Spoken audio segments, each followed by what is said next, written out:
Welcome to episode 2 of the Shootaround Podcast. My name is Josh. I'm Mackenzie. Macca, what have we got today? We got a lot to talk about, Josh. A lot's happened since the last episode. Plenty. As was kind of expected in a way. Yeah. We're going to run through a couple big headlines that have happened in the last week. And we'll talk a bit about the East. Mm-hmm. We're going to talk about the West in the next episode. But this week, we're going to be talking about the East. Lots to talk about with that. But first of all, the social network information you need to know. Please like, subscribe, and share with all your homies. We are on Facebook / The Shootaround Pod. We are on Twitter and Instagram at Shootaround Pod. No, that's right. And on TikTok, we are just at Shootaround NBA Pod. Yes. So check us out. TikTok's been blowing up. Thank you to all those people. Very nice of you. So we'll start out with kind of a big bomb. First of all, look, let's just go back to everything that I said in episode 1, almost being completely irrelevant. Now that there's been, trades and signings, some of it is irrelevant, but some of it is still some of it's still relevant. Yeah, well, I wouldn't worry too much about that. I went in on the Wizards being the best. Drafting team. They now have a different setup. Rookie of the year, Cassius Winston. Dark Horse Rookie of the Year is now way up in the air. Highly in question, yes. Yeah, the 2-way contract definitely hurt that. So I'd say so. Yeah, look, we're still trying to find the format of the podcast too. That's important to mention before we get started on episode 2. We're 1 episode in, so guys, if you have any suggestions, if anyone has any suggestions on things that we could do better, we're always trying to improve. And even through the week, there were a bunch of things that I think we talked about and tried to iron out before this episode. So thank you to everyone who has reached out to us, especially the Comeback Kings family. Shout out to the Comeback Kings. We had to do that, otherwise we wouldn't have a team next week. So thank you guys for everything. Yeah. Let's get started, man. What's the big ticket? Well, the big ticket everybody should know. John Wall from the Washington Wizards. In a swap, pretty much a contract swap. There was a draft pick involved, future pick. But John Wall swapped for Russell Westbrook, Houston, and the Washington Wizards. Massive news, honestly. I was kind of taken aback by it. I felt like John Wall might have been on the trade, sort of. He was in rumors, but then Westbrook, he's not a great fit with Harden. Yeah. And so Houston decided to go a different direction. I respect it.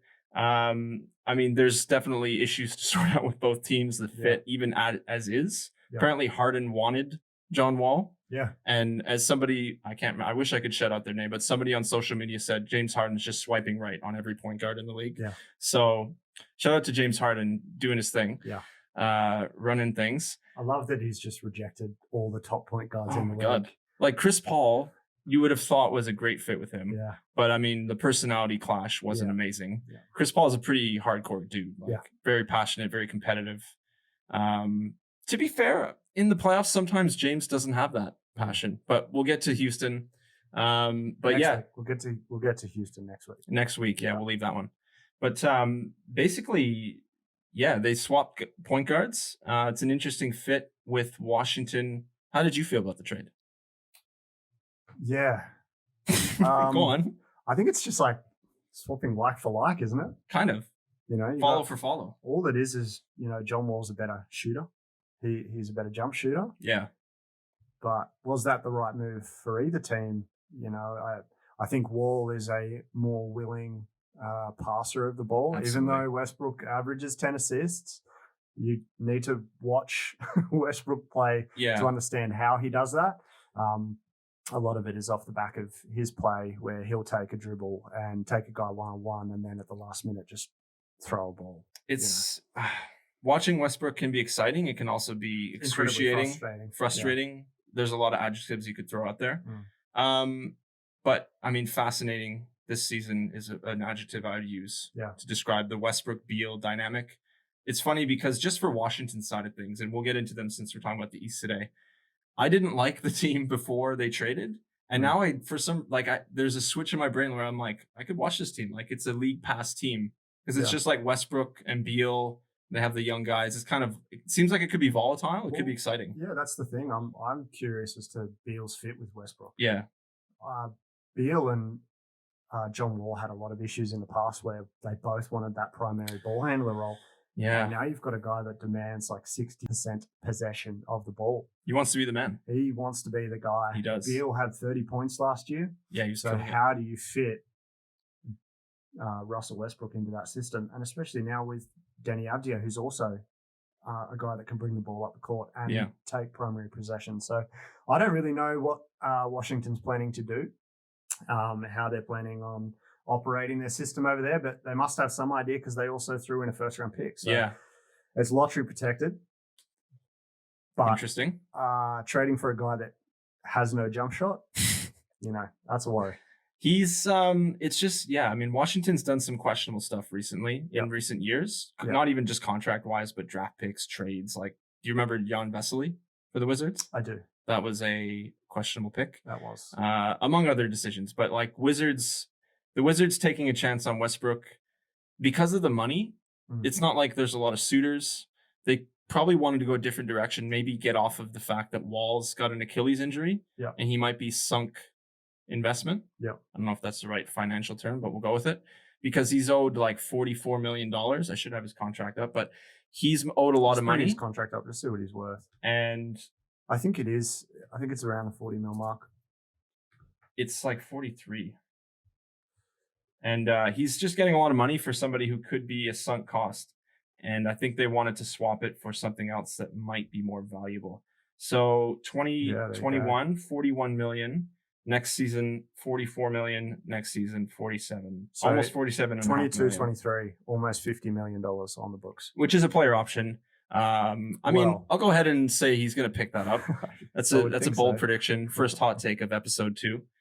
But I mean, what did you think for Houston? I think it's good for James Harden. Yeah. It means more for James Harden. And we don't know what John Wall's going to be this year. True. It's very unknown. What kind of player is John Wall going to be? Yeah. No, I agree. Yeah, so it's interesting. I'm curious. The Lakers extended LeBron James 2 years, lining up with Bronny. Yeah. That's interesting. Right. That's the main goal of it. I think so. Davis included had that in mind. Yeah, well, Davis had the 5-year extension. So Davis got the bag. 5-year, $190 million. It's funny to think like he and you've got like Tatum and Davis arguably on the same level, but just like I would have thought Davis would have got more money, but it's a negotiation. Yeah. So I'm sure there would have been some middle ground found. But Davis getting the bag, not surprising at all. I don't see where else he would have gone. They just won a championship. He was the second best player by far on that team. Super important to everything they do. Yeah. LeBron is an ultimate salesman and GM himself. He would have been like, where are you going, bro? You're not going anywhere. Yeah. We're going to win rings here. I can agree with that. Laker Town. I think the one season with Bronny for LeBron means that once he comes off contract, he's not going to sign anywhere until he knows where Bronny's going, which means that every team will be clamoring to sign Bronny for the potential of 1 year of LeBron. There's I mean, you strongly believe Bronny's like I understand he's taking care of his kids. Look, Bronny's he's too young. It's so way early. Too hard to tell what kind of player he's going to be. But I just think that the pull of having a guy like LeBron James on your team, commercially especially, that's right. The amount of dollars that having those two on your team will bring, it's almost worth just drafting him for that 1 year of income. Well, that's the thing. He has the name. It's a business, man. That's the thing. He could go number one just for someone who wants to get both him and LeBron on the same team, because that's an image that'll stay in history forever. Teams are you're right, actually. I would definitely agree with that. I think teams will overrate him, even if he is a good player. I'm sure he's great. Yeah. Like I've seen some of his clips. I haven't seen him at great length. Yeah. But in terms of Bronny himself, we're talking about Bronny way more than I thought we were going to. Yeah. But nonetheless, I think he'll be a good player. But what LeBron did probably has that in mind as well. And some team is going to pick him very high because it's LeBron James Jr. Yeah. And that's a big thing, obviously. It's got a lot of pull power, that name, just the name alone. But Davis's deal also has an early termination option. Yeah. So depending on how the Lakers finish up, I think 3-time champion would be enough for Anthony Davis to look elsewhere. Maybe. I don't see the allure of staying on a team that is that good for that long. I think you see that with LeBron wanting to change teams and bring championships to different cities. I think he just wants to show his ability. And I think Anthony Davis is in the same vein. He wants to be on a good franchise that's able to make moves to suit him. So yeah, I don't know how long he stays in LA as far as, playing out the contract, or whether he moves on and goes somewhere else. I think like Davis is going to just play it by ear, really. He's got his money. That's security that every player wants. Yep. Big time. And then he's going to make a decision later on down the track. If, let's say, LeBron retires in 3 years, he's still getting paid, but he might end up taking over the Lakers as the number one guy. Like, presumably, I don't see who else it would be unless they get Giannis somehow. Yes. Kyle Kuzma, number one option at the Lakers in 2 years. What do you reckon? He's going to get the bag soon. The bag. I feel like full of clothes, headed to the airport. I feel like I put too much on Kyle Kuzma. I'm sorry, Kyle. Flack? I like you, Kyle. Anyway, let's move on. I just wanted to make it known that I don't hate Kyle Kuzma. You just don't love him. I mean, he's call it what it is. He's meh. Yeah, he's meh. He's meh. All right, Evan Turner has signed with the Celtics. Yeah, surprising headline. As a coach. Yeah, I mean, I thought he had another couple of years in him. I don't think he's. I don't know what team wants him. That's the thing, because his play style is like kind of point forward-y. He's not a great shooter. Although he's a good guy to have on the roster, though. Yeah. I think he's just someone that you just kind of have. He's a good basketball mind. Yeah. And like he's an insightful guy. Just on Twitter, he's pretty entertaining. I don't know if he still is. As a coach. He called out Jake Paul through the week, the guy that just knocked out Nate Robinson. Yeah, Evan Turner did? Yeah. Evan Turner called him out and said he'd box him. Wow. Yeah. So he's very entertaining. He's like, he has a history. If you look him up on Twitter, you'll see he has a history of really random stuff. Yeah. Almost like musings about, I couldn't even tell you exactly what, but just go check him out. You'll see why I'm saying he's very entertaining. But I think he'll be an okay coach. Yeah. He's under the tutelage of Brad Stevens. Yeah. It's a pretty good mentor. He's only 32. He's coming off the back of a 4-year, $70 million contract. He signed in 2016. Blazers. Portland. Yeah, that was that offseason. There's been a couple of those. So yeah, that was one of those off seasons. Yeah. In the same vein as the one where Luol Deng and Timofey Mozgov got like 150 million or something like that. Insane. But yeah, those things happen. Lakers. Yeah. The other big thing that happened through the week is Australian legend Andrew Bogut retired. Absolute legend. Yeah, we reached out to Andrew for comment that he declined. Shocking. Insultingly declined. I was very upset about it. Oh. Look, he's got a hell of a resume. 783 NBA games, the most by any Australian. He was an NBA champion in 2015, All NBA third team in 2010, All Defensive second team in 2015. Big. Yeah, man, unbelievable. Big personality, big player. Obviously, he's 7'2", 265. I thought when he went to the Warriors, I remember at the time they traded him for Monte Ellis, and I was a bit skeptical because Ellis was a bit of part of the identity of the Warriors, but they were shifting a different direction. And Bogut was really injury prone prior to that. And obviously it's questionable to trade for a guy he has a history of broke his wrist on that dunk. He had knee problems or leg problems. And just getting him really changed the franchise in a lot of different ways. The Warriors, that is, improved their defense. And obviously they added Draymond Green a couple years before that, but he made a massive difference to that team. And it really justified his value as a player. I think him as a leader is very underrated too. Just a good guy to have around a franchise, a great guy to have in the Australian camp. A lot of the Aussies come out and say that he's just unbelievable. Oh, the mentorship, the way that he deals with a lot of the younger guys making their Australian debut. Just absolute legend. So congrats on the retirement. Yeah. Would you say the Australian GOAT? Oh, yeah. Sure? Yeah. Okay. He's my GOAT. This is like a bit of a aside, but I've noticed a lot of people think, and I don't know much about him, but Andrew Gaze comes up a lot. He was the OG. The OG, okay. But OG. Not the GOAT. I don't think so. I think Bogut just put Australia right up there in NBA minds. I think having a guy go number one overall. I was going to say number one pick. Yeah. And he's opened the doors for a lot of guys here now. We're seeing guys regularly come out of Australia into the draft, and that wasn't the case with Gaze, but Gaze definitely, he was a pioneer. Yeah, a lot of guys, either they're playing here or they're going to America, but whatever the case, it's a lot of talent.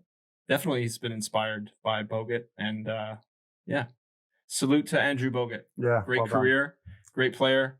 Yeah. The other big news, the Pistons. Oh. Massive news. We should have led with this. We should have. This should have been number one. This should be the headline of the episode, LiAngelo Ball episode. LiAngelo Ball, if you did not know, it's very hard to escape news about the Ball brothers. Yeah. He has signed a non-guaranteed deal, which is an Exhibit 10 deal. And an Exhibit 10 deal means that he gets a contract that allows him to train and play with the Pistons. Yep. But they keep his G League rights if he does not make the roster. Okay. That was I didn't know that. That was good education. Yeah. Thank you, Josh. That's okay. He's like we were saying, we should have led with this. Massive news. Huge news. Like, we bashed the Pistons in episode 1. Yeah. Franchise guy now. Well done. Yeah. We're going to talk probably, I don't know if we'll touch on the Pistons today, but we talked about how I thought they won the draft, but we also touched on how they made a mess of free agency. And now they've basically revamped the roster. They're going to build around him, despite what we just talked about with his contract. Yeah. He's going to ace everything. He's going to turn into training camp. He's a good player. I do. I think he's a good player. I do. Yeah. A lot of his highlights coming out of college, like I'm not watching LiAngelo Ball religiously. No. But he looks like a good player, good catch and shoot guy. He'd probably be a good guy to have for jersey sales, because I don't know who else is selling jerseys. Fair. Griffin and Rose, but maybe it's a marketing ploy to get for the Balls interested. At least. They're winning a little bit more because they're going to get some Pistons sales, get some Detroit fan base going. Exactly. Very important market to open up. I'm being pretty sarcastic. LiAngelo Ball doesn't really move the needle. Good for him. Not bashing him at all. I wouldn't wish anything poor on him. Yeah. I just want to give credit to LeVar. How tremendous of a job has he done to get all his boys in the NBA, and then to have 2 go top 3, and then to have another guy sign on an NBA roster at the same time that his youngest gets drafted. Yeah. Man. Despite, incredible. I wasn't going to bring up, but LiAngelo Ball having a bit of a history when he did the shoplifting in China, that wasn't cool. These things happen. He's young, whatever. But even despite that, getting him into the league just to see what happens. Good for the Ball brothers. I initially thought he was a bit of an idiot on TV and what have you, but he's just a promoter. He's a big personality. He's great marketing. Yeah. Like, I couldn't deny that. Marketing. I cannot deny that. Like, he made, Lonzo went 2nd overall, over a guy by the name of Jason Tatum. Really? Who's pretty good. He's good. He's nice. Yeah. Is he the one that just got that max extension? Yeah, he did. Okay. He got some interesting money, which we're going to talk about in a second. Where's Lonzo's bag? Yeah, it's coming. I think we'll talk about that next week. New Orleans money. We'll talk about that. Speaking of controversies. We're going to touch on this one. We're going to touch on it, all right. Yeah, there was some touching going on. There was a lot of touching. A lot of touching. Malik Beasley. Malicious Beasley. Malcontent Beasley. Malfeasance Beasley. Marriage counseling Beasley. He was photographed with Scottie Pippen's ex-wife, who still, what really confuses me, still carries the last name. Yeah, because if they're divorced, if they're divorced, I don't understand why she's holding on to the name. Well, if you're a Pippen, you're getting more than you are as of course. She might have argued for that. I guess that makes sense. Yeah. But anyway, she's the ex-wife. Malik Beasley just signed a big contract with Minnesota, the Timberwolves. Yep. So the ex-wife... He could have done it before he signed his contract. He could have. Because now, I was looking into this a little bit. His I guess it would be ex-wife now. Not to be. Almost. She's soon to be divorcee. Yeah. Montana Yao. We've just turned into Team Z. Yeah, we are kind of Team Zing it. She's obviously filed for divorce. Yeah. And I was looking into it. Apparently, don't quote me, please, but apparently she can take 16% as per the Minnesota state law, which is, I didn't do the math on it, but that's a good chunk of money. Good for her. Well Not done. great for her overall, but good for her. Misdemeanor Beasley. Doing all the stuff. He's That done guy. a great job. He's had a great year. Yeah. He showed up to Minnesota, dropped some threes, got paid, hooked up with Larsa Pippen, and now he's in the news. What a season. What Now a he's, year. he's losing a good Now he's portion losing of a his chunk, bag. yeah. Anyway, let's I think that's plenty on News-wise. Beasley. Yeah. Let's move on to the big contracts that were given out during free agency or just after. So all of the max extensions that were handed out to players drafted by their respective franchises. We're just going to look at Brandon Ingram, Bam Adebayo, Yep. Jason Tatum, Donovan Mitchell, and De'Aaron Fox. And we're just going to talk about who we think was least worthy of a contract extension. Yeah, I mean, I'll start here. Like, there is an obvious answer. I would say there's one guy that stands out, and then the other four is kind of debatable. Yep. Of like the next person that's least deserving. Yep. Easy answer is De'Aaron Fox. Mm. Not because he's a bad player. He's just of the five, the least deserving. Yeah, look, from a player's point of view, yeah, De'Aaron Fox is the one that hasn't had the same sort of career as the other guys. Exactly. I think from a franchise point of view, I try to look at it, as overall, what picture. the options were and where you go as a franchise. Pardon me, if you don't have those guys available. And I thought that Brandon Ingram was the most interesting max extension handed out. Okay. Only because of the Pelicans roster. I think having, Zion, Lonzo, and all the other guys they've drafted. Yeah. Jackson Hayes. They've got some good pieces. Yeah, they've got a lot of good pieces. It's just an interesting, where does the roster go from there? And Brandon Ingram has also never made the playoffs. So that's right. That's the only other thing that I thought was interesting. He was kind of handed the keys at New Orleans. How many minutes we get from Zion this year, I think will have a huge bearing on what kind of career Brandon Ingram has in New Orleans, whether they trade him or what happens. Yeah. I mean, just to that point, he was fourth on that list of like most to least deserving. Yeah. After Fox. He won most improved, we should probably mention. Yeah. Which was controversial in itself. Yep. A lot of people felt like Bam Adebayo should have won. I thought Bam Adebayo should have won. Yeah, some people were saying Deontay. I always get this guy's name wrong. Devontae Graham. Yes, thank you. Devontae Graham. I kept my mouth shut because I had no idea what I was going to say. I know. And I said did it for me. Yeah, Deontay. It's Devontae Graham. We're sorry. Yeah. It's Devontae Graham. He was outstanding. He had the biggest jump, I think, of points per game. I could be wrong. But he went from like under 10 to over 18, I think it was. Anyway. He had a sensational season. He really did. Yeah. But I mean, not a great Hornets team, but anyway. Ingram won most improved. He averaged 23.8 points per game. Yep. 6 boards, 4 assists. Yep. He's a great player. I like that re-sign. Yeah. You kind of have to, like, what are you going to do? Just not keep him? That's the thing. And that's the only reason I throw it in there is it's a good trade piece for the Pelicans moving forward because you wouldn't let him walk in free agency. It's just not going to happen. Definitely. They had to re-sign him.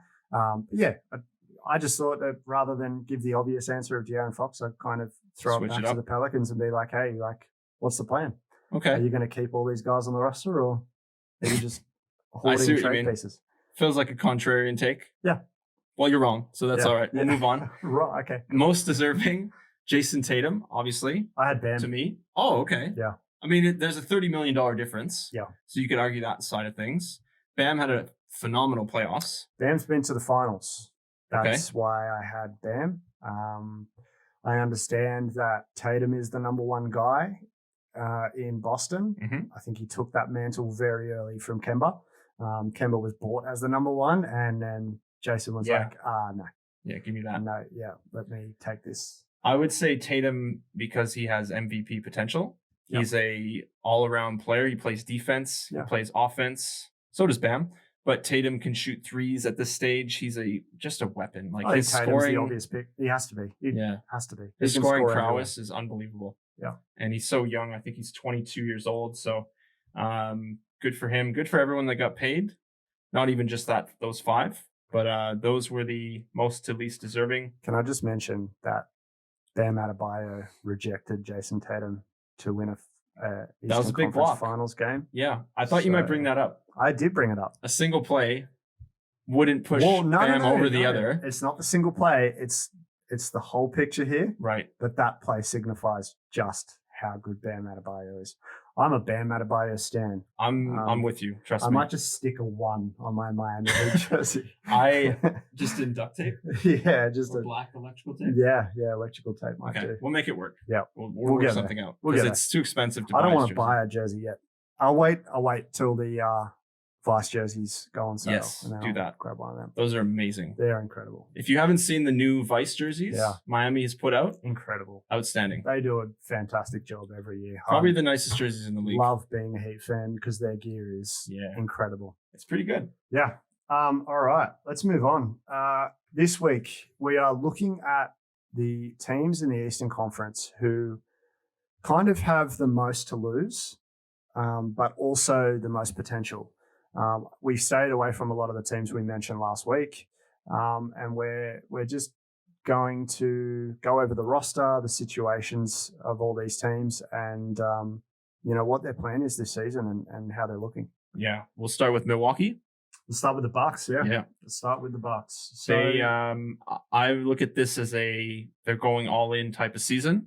All the chips are in the middle, and it's going to be fascinating to watch. Honestly, I've taken down who I think will be their starting 5. Okay. So they'll have Holiday and Middleton at the guards, Giannis Antetokounmpo, and Bobby Portis. Mm-hmm. I think Portis will start. Okay. And Brook Lopez at the 5. Let me have a quick look here because I don't think Portis will start. It depends on how what's his name wants to play. Yeah, I think it depends on what kind of lineup they want to run out with because they could start DiVincenzo as well and move Giannis more to a 4. Yeah. I like Torrey Craig. I don't know if he'll start either. He'll probably be a bench piece. Yeah. But Dante might get some starting minutes now. Yeah. Is Connaughton still there? Yeah, Pat Connaughton's still there. He's a bench guy. Yeah. He's a good little heater too. Like you bring him on and he can get cracked. He gets some dunks sometimes where I'm like, whoa. He gets up there. Okay. Yeah. White flight. Yeah. So I mean, they kind of went all in, and I brought that up because they traded for Jrue Holiday. They shifted Eric Bledsoe and George Hill, who I kind of liked. He was a 6-man candidate, and they were like, no, we're going with Jrue now. Yeah. Which I like the move. Jrue Holiday is a sick player. Statistically, I believe you have some stats there. I think they're very similar. They're identical. Identical, are Per 36, they are identical. Well, there you go. So the reason why you look at per 36 for these two is the minutes are very different. Bledsoe averaged about 25 minutes last season, whereas Jrue was more 32. So averaging out their numbers to per 36, Jrue averaged 20 points, 5 rebounds, and 7 assists. Sounds about right. Yep. And old mate Bledsoe averaged 20 points, 6 rebounds, and 7 assists. So 1 more rebound, but the other numbers are exactly the same. Yeah. Bledsoe is a pretty good rebounder for a guard. That doesn't, we're not going to even give that any attention. Wow. They're similar statistically, if not identical. Yeah. But Holiday's intangibles are where I definitely give him the edge. I can see that. Pretty strong edge. He's a superior defender, even though Eric Bledsoe, I think, made all defensive one of those teams in the last 2 years he was on there. Yep. Might have been the year that they played the Raptors. He's in the a good defender. Finals. He's an above average defender. Well, he's built like a tank. Yeah. He's stocky. Yeah. But Holiday is considered by a lot of NBA players alone, even though his resume doesn't show as much as maybe it should. He's arguably the best perimeter defender in the NBA. And that's going to help with a lot of teams that they're going to be playing. You got like Dragic to deal with. He can switch on to a Jimmy Butler. He's going to be guarding Kyrie if they play the Nets. So there's a lot of possibilities there. Jrue has a lot of defensive versatility. Just as an example, in 2018, when they upset the Blazers in the first round, I don't want to say he shut down Lillard, but he made life extremely difficult for him.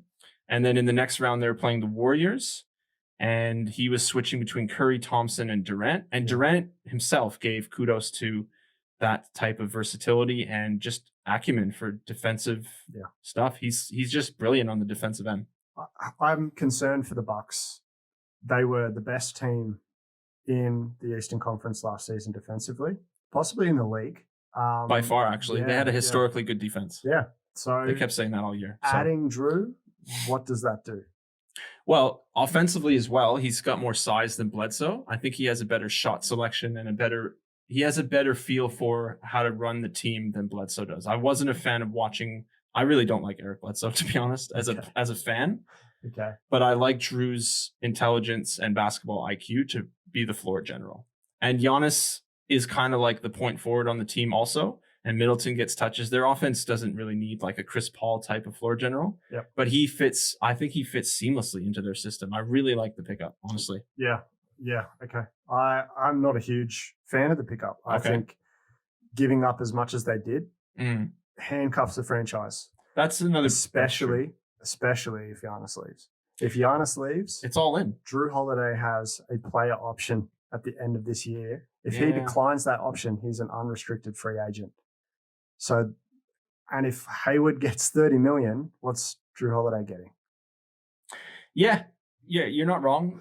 They gave up a lot. They're mortgaging a lot of their future just to be like, hey, Giannis, let's win now and please stay. But I like Jrue for the now, and it's not like monumental. I just really like the move. I think he's a better player than Eric Bledsoe, and he improves the team. And like you said, they're already the best team defensively. It can't hurt to improve a spot on the team. And he's defensively more versatile than Bledsoe. So in a few different areas, I think he's a lot better. Yeah. Simple as that. All right. And then the other thing I wanted to say with the Bucks is, to me, the main problem with them is not that their offense isn't working in the playoffs or what have you. Like, they can work that stuff out. They might make some tweaks. Budenholzer's a really good coach. But just for the future, I didn't like the Middleton contract. Big money for a guy who's like good. And I know advanced metrics love Middleton. But he's going to be making $37 million 1 year coming up.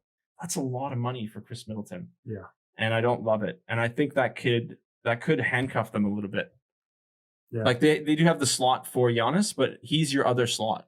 Is Chris Middleton worth a supermax slot? I was just about to say they should trade Chris Middleton. You should trade him. I think that they should trade Chris Middleton. I don't know what kind of assets you would get for that kind of. He's a second option at best. He's not a number one guy. Definitely not. You can see him. The problem is what the Bucks get back. That's the problem. If the Bucks don't get another key contributor back, it's not worth. They might get a lot of solid role players back, it would seem. It depends on the contracts, but whoever they get back may not even add up to what Middleton offered. Yep. And it's tough. So I think for the playoff run, trading Middleton would be the best option for the Bucks. Having another guy there. We got some honking in the background. We got a lot of honking. They don't like this Middleton take. They don't like this Middleton take at all. I was going to say, I think Middleton is like, he's had a history of clutch shots for the team. He's like their go-to scorer. Yeah. When you need a bucket. Yeah. Giannis is good, but sometimes he struggles with a few different areas. Yeah. But nonetheless, he's the guy, and they trust him, and they developed him into the player he is. No doubt that Chris Middleton has done a lot for the Bucks. But I think moving forward, if you want to take this year and win this year to keep Giannis in Milwaukee, you have to make another move to get a guy on the team who can score either off the dribble or catch and shoot. It's hard to find someone. Yeah, exactly. Chris Middleton's that kind of guy, but Giannis needs more than Chris Middleton. Whether that's, he needs a lethal catch and shoot guy, maybe a Joe Harris or someone like that. Yeah, I think they can get out of the East with this team. It's just when you run into the Lakers or even like the Nuggets. I don't know. I see what you're saying. They might need, they need a little bit more to get over the hump. I don't have an answer for the issue. All I'm saying is, Milwaukee need more. They need more.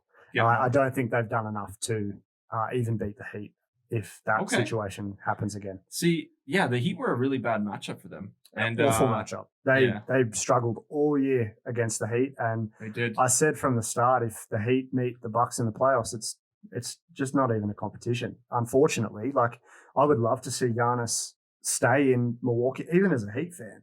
I'd be happy for Milwaukee to keep Giannis. Because you like the matchup as is. Yeah. Well, I like the matchup as is, and I think that it's good for the NBA to have a big name in a smaller city. Absolutely. And have that competition there where it's spread across the league. I love that. I think you're right. Every franchise should have a guy. There's not enough guys to go around, but you get what I'm saying. Yeah. I think every franchise needs someone that can headline it. I just wanted to say one last thing. Like, I actually had another note here. I wouldn't be surprised if they make another big move this season. Yeah. Because they're going to have a good record, barring some crazy stuff happening.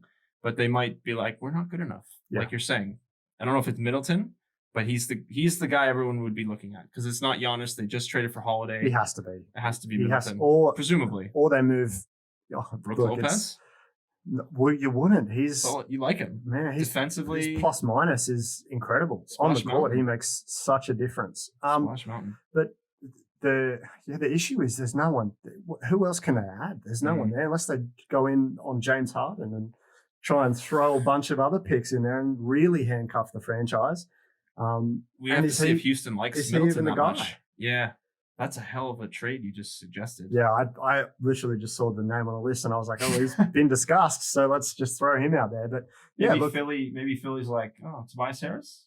No, that's not happening. That's not happening. That's gross. They're keeping Middleton. That's a really gross suggestion, Mac. Those contracts just kind of match up. You deserve who else to be fired from the podcast for that one. Oh, easy now. Going overboard. Kevin Love? No, not Kevin Love. Not Kevin Love. It's not a lot of. You'd have to piece together a few guys that are less than Middleton. That's the thing. Maybe but it CJ, could make them deeper. Maybe CJ McCollum, maybe Bradley Beal, depending on what happens in Washington. Yeah. But I could throw out names all day. The problem is the Bucks have not got enough to beat the Heat, or maybe even the Celtics. Like, the Celtics have a really good lineup. They do. And they can stretch the floor, bringing guys out of position. And the problem has always been that once Giannis goes downhill, the team just collapses around Giannis and hopes that he turns the ball over. Yeah, and then it's basically everyone else needs to beat us. Correct. Yeah, correct. And that's another reason why I like Holiday. I think a Holiday is a better finisher than Bledsoe. Or just overall, finishing on a shot, finishing a layup, just making decisions. That's why I like that improvement of the point guard position. I think he looks better. Yes. Like, he looks much more comfortable. He's a confident player. In any situation, he's the guy you want with the ball. The playoff statistics aren't great for Jrue Holiday. So it'll be interesting to see how that translates to a different division now, coming up against different competition in the finals. He could make an all-star game this year. He could. In the East. He might. Which could help his resume. He might. Anyway. Yeah. I mean, they picked up DJ Augustine and Torrey Craig and Bobby Portis. Yeah. Nice pieces. I think Torrey Craig is fairly underrated. I like really the Portis move too. Player. I think Portis has had a really rough run over the last couple of years. He's been in some really bad situations. I think his he went crazy from eyes. Chicago to New York. Yeah. So man, that's rough. So crazy eyes don't help, to be honest. But he's a decent player. Yeah, I like Bobby Portis. I hope he gets the chance to show some of that talent that would be good. Everyone saw coming out of college. So yeah. Best of luck to Bobby. Let's move on to Brooklyn. I don't want to spend too much time on the Bucks. I feel like we're going to get a lot of airtime for the Bucks this year. Most likely. Let's talk about the franchise that everyone has been talking about. Interesting franchise, this one. The Brooklyn Nets. Yes. So the biggest thing they did this offseason, aside from the James Harden rumors, they signed up Stevie Nash, former two-time MVP from Canada. Great player, as everyone knows. Is that a Canadian thing? What? To sing your country? Well, I like to sing Steve Nash's praises, as I'm about to do. He's a two-time MVP. Yep. Was the architect, maybe not the architect, but the engine that ran the Suns vehicle back in we'll say 04 to about 2010. He was an outstanding player, an outstanding basketball mind. He still is. But he has no coaching experience per se, especially as a head coach. What I did like is that they grabbed Mike D'Antoni as his assistant. I do like that. Who's going to run the offense, obviously. Who's a genius on offense. And I think this means, because Nash he has a history of working with Durant in Golden State on the training staff. He understands the strengths that Durant has, which are numerous. Yep. I think he's going to put him in a lot of good positions. And also, I think he can bolster Kyrie in a lot of different ways. Kyrie's already an offensive star. But I think he Steve Nash is a really good people person as well. Everybody raves about how he's a great leader, brings guys together. He understands different personalities need to mesh for a team to be successful. He's a good hire, but there's a lot of question marks with the team. So there's a lot of question marks with the Nets, and the personalities are the biggest problem with Brooklyn. It's not a problem yet. I'm not even worried about Durant. It's more Kyrie personality-wise. Yeah. But Durant's had his issues though. Some of them. We can't overlook Durant. Durant had issues in Golden State with Draymond. He had issues in OKC with Russ. He has issues with Twitter. He does have a lot of issues with Twitter. Mr. Burner. He can't stay off Twitter, whether as himself or someone else. Twitter's cool. He's all over Twitter. Yeah. He's an MVP caliber player. Yeah. If it wasn't for LeBron and a couple of other guys, he'd probably have multiple MVPs. Yeah. But yeah, he's a special talent. I would argue top 15 player of all time, honestly. Okay. Put resume aside, if you just pick a basketball player to be on your team. I'd need to start writing down a list to even. We'll get into that maybe in another episode, but he's in my top 15 for sure, all time. Okay. Just as a player. But nonetheless, he's a special talent. If he's healthy, that's a big. They didn't have him all season last year. Yep. All of a sudden, you have Kevin Durant on your team. He's a guy that every other team worries about on offense. Yeah, he draws a lot of defense. He draws a lot of attention. Re-signing Joe Harris means more freedom for him, especially with Durant on the floor. Can Durant get him the ball? The last time we saw Durant play, he averaged 26, 6.5, and 6. Pretty good. So that's rebounds before assists. He's a 35% three-point shooter. Okay. And it would be higher. Look, he's 32 now, and he's coming back after a very, very serious injury. Can't understate how big an Achilles injury is, and how much work goes into coming back. Absolutely. We've just seen, Clay go down with an Achilles injury. John Wall had his Achilles, and DeMarcus Cousins also did an Achilles. It changed his career at least. It changes a lot of guys' careers, but specifically Cousins lost a little bit of his explosiveness. I just think to that point, when you tear your Achilles, it's one of those injuries where you're going to be thinking about it a lot as a player recovering.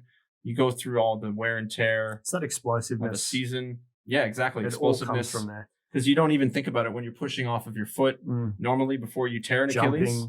Kneeling, anything. It's You hope that he doesn't overcompensate with other stuff, and then that can lead to other injuries. I don't know why I said kneeling, referring to basketball. It was a weird one. Well, you gotta just came out. Take a breather. I'm sorry. On a timeout. Yeah, no, I don't know. Yeah, I have no idea. That's all good. That's an interesting take. Kneeling. So there you go. If Kevin Durant's kneeling, we've got problems. Bad news. That's a strange hot take, but yeah. Thanks. No worries. Yeah. I also wanted to talk about Kyrie as a franchise guy. Now, I love to talk about Kyrie. Go ahead. Kyrie is such an interesting guy. Right. But not because of the way he plays basketball. No. I mean, it's part of the story. I think his talent has to be. His talent coincides with his personality. It has to. It's so weird. He's an exuberant player on the court. Loves to have the ball in his hands. In fact, could go 40 minutes with just the ball in his hands without giving it up. If the shot clock was endless, it'd be a 40-minute game of Kyrie's handles. It'd be interesting. Yeah. But the main issue with Kyrie is his ability to work with other players. It's been his issue since he left Cleveland, not wanting to be in LeBron's shadow. It's been his issue when he was with Boston, blaming the young guys that they drafted for the performance on the court. And it was an issue last year when he came out and said that they need better players. Yeah. And he basically threw Spencer Dinwiddie, Karis LeVert straight under the bus. Wasn't a fan of that. I wasn't a fan of that. That's either. Not leadership at all. I really struggle to watch the way Kyrie talks about his teammates. It's not flattering. It's not. And to the point of leadership, I think he's done a lot of work. Well, I have to give him credit for the work he did relating to Black Lives Matter and what have you. He's been excellent with that stuff. I don't have to go into detail about it. Yeah. It speaks for itself. But Kyrie as a leading personality of your team. He's going to say some questionable stuff. You kind of have to deal with it if you want his offense. And that's the thing. He was so good with LeBron. I don't want to say it broke my heart, but it hurt a bit to see him be like, no, I don't want to play here anymore. Because that was an exciting duo. It's upsetting as an NBA fan. He hit one of the most clutch shots of all time. And he couldn't make it work. Yeah. That's one of the greatest franchise runs ever. That Cleveland team. Absolutely. Dominant. LeBron coming back was incredible. Yeah. It was a dominant 4 seasons. Yeah. LeBron was back there. And, Kyrie came out and didn't want to be with LeBron anymore. He wanted his own franchise. Yeah, and that's what it was, really. He couldn't even take that at Boston, though. Boston's a tough place. Well, Boston is a very tough place. But he didn't factor that into his demands. He also came out preseason in Boston. I don't know if you remember, and he said he'll be staying in Boston. He wanted his jersey retired there. Did he say that?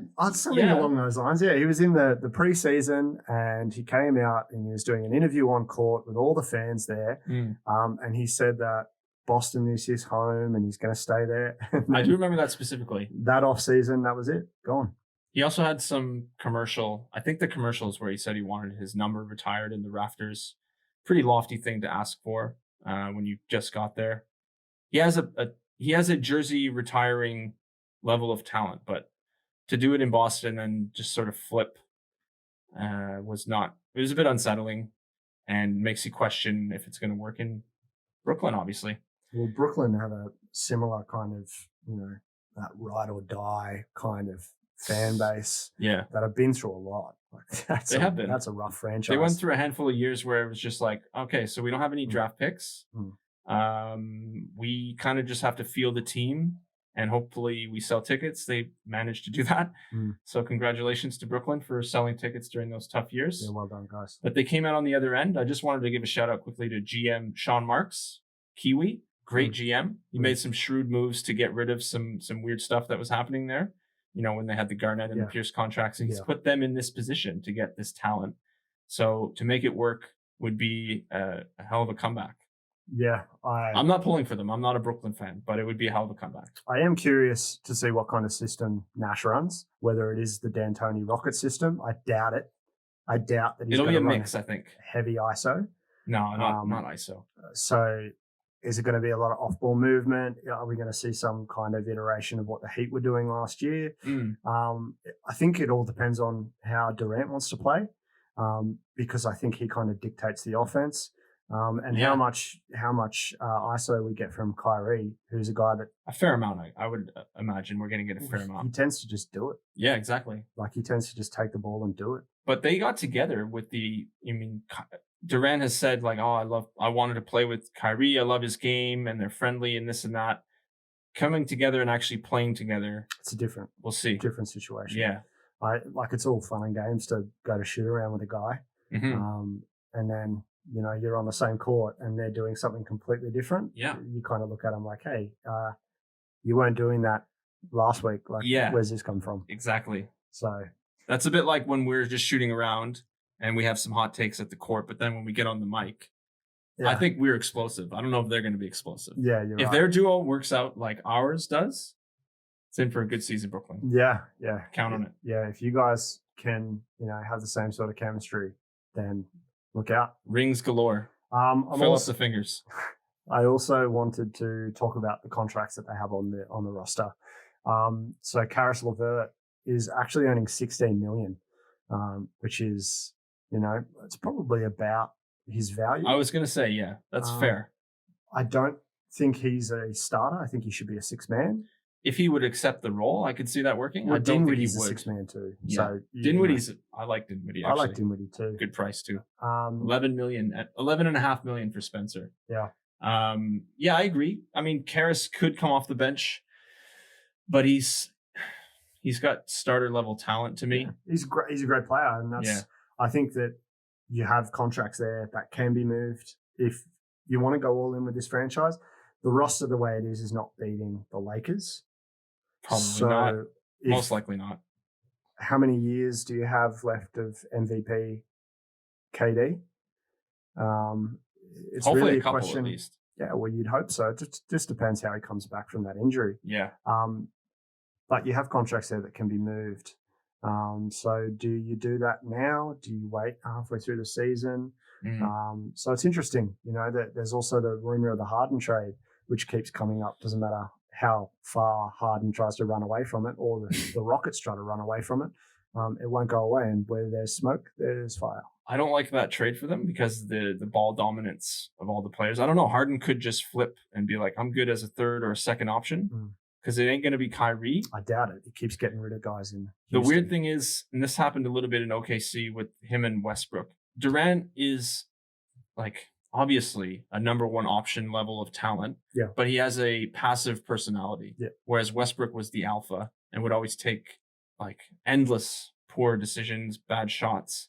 Whereas like, just give the ball to Durant. He's going to get you a bucket, no problem.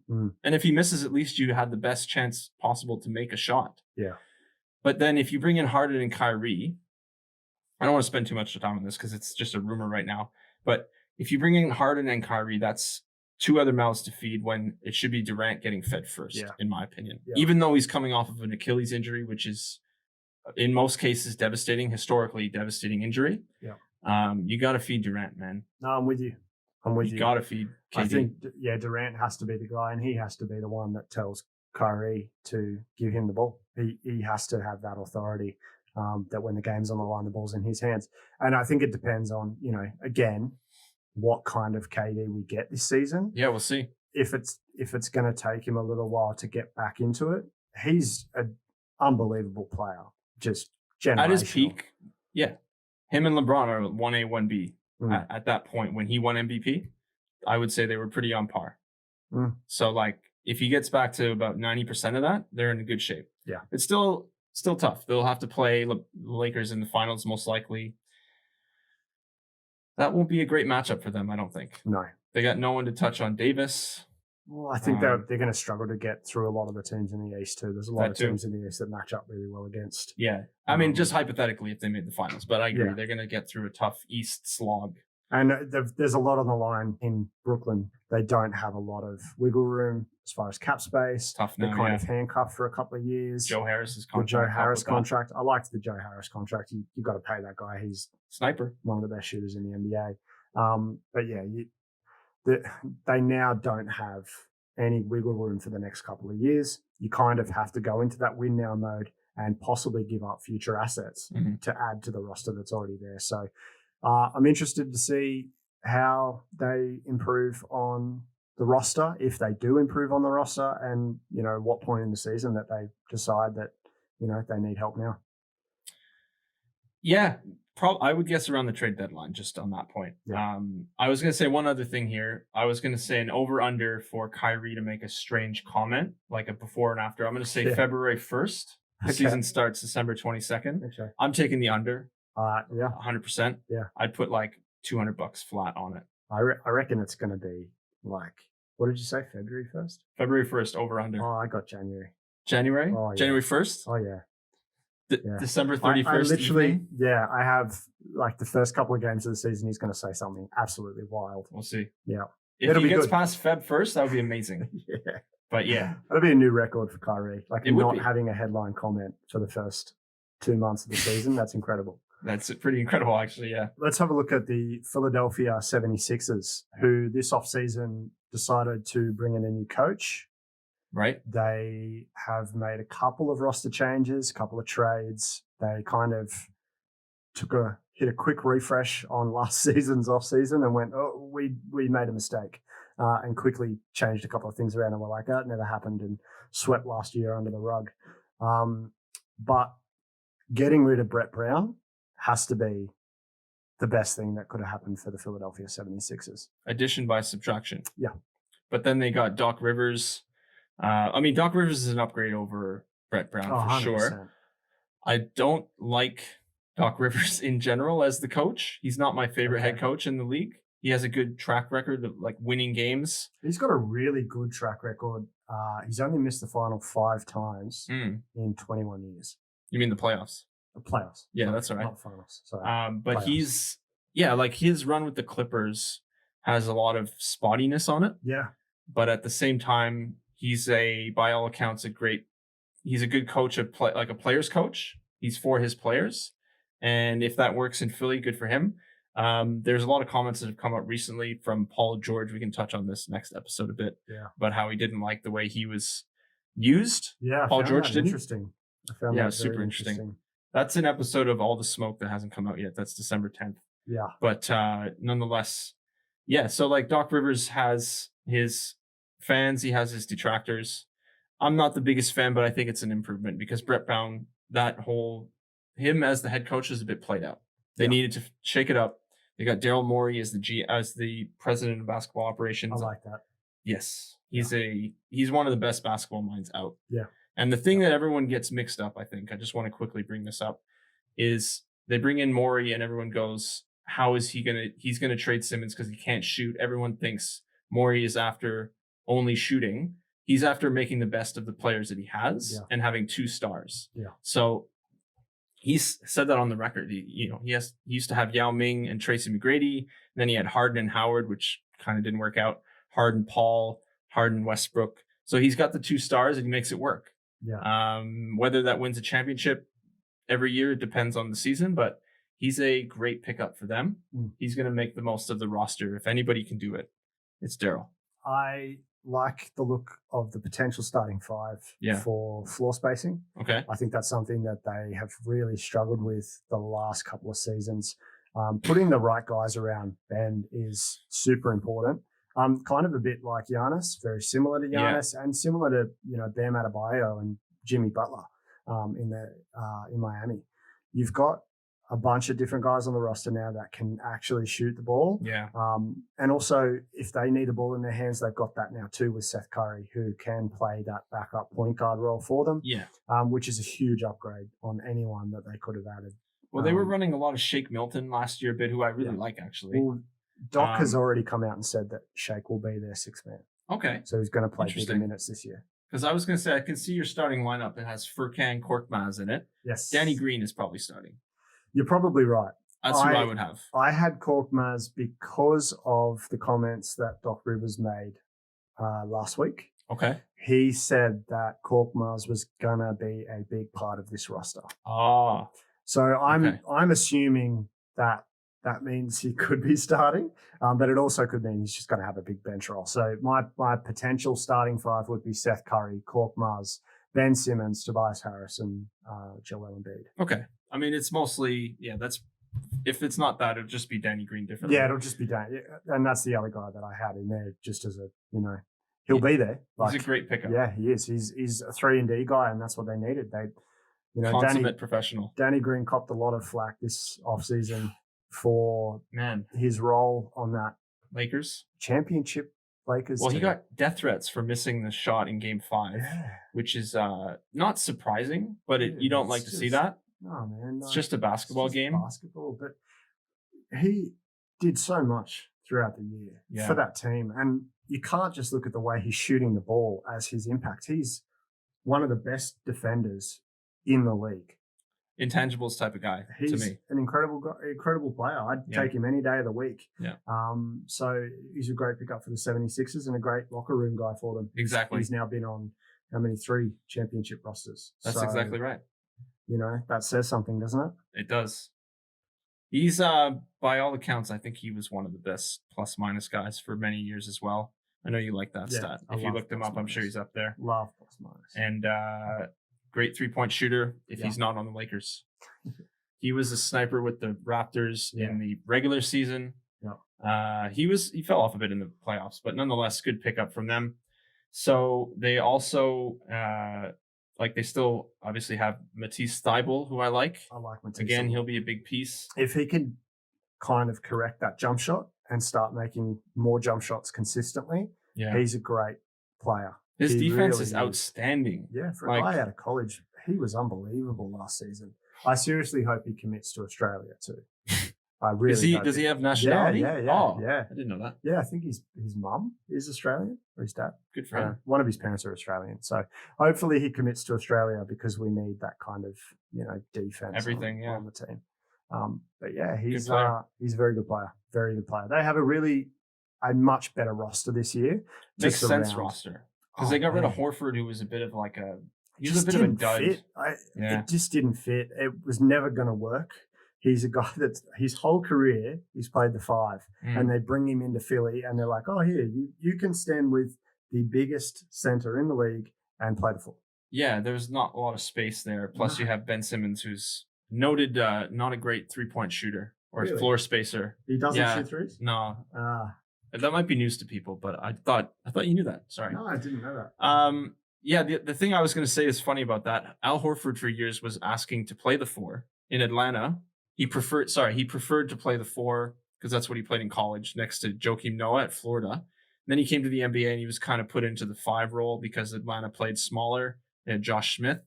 And then he went to Boston. He was still a 5 there. He was outstanding in Boston to me. Incredible. And then he just didn't fit in Philly. And I'm glad that they got off that contract. I'm pulling for Philly because I'm a huge Simmons fan, and Embiid for that matter as well, is a great player. But it really depends on the chemistry of the team. If Morey can find more shooting, I think that's what he'll do. But just better players to fit with them. Morey must have been looking at it from afar going, what is this roster? I don't know if there's many guys you can add to that roster that are better shooters than Seth Curry. No doubt. Danny Green. Korkmaz is a great shooter. Guys.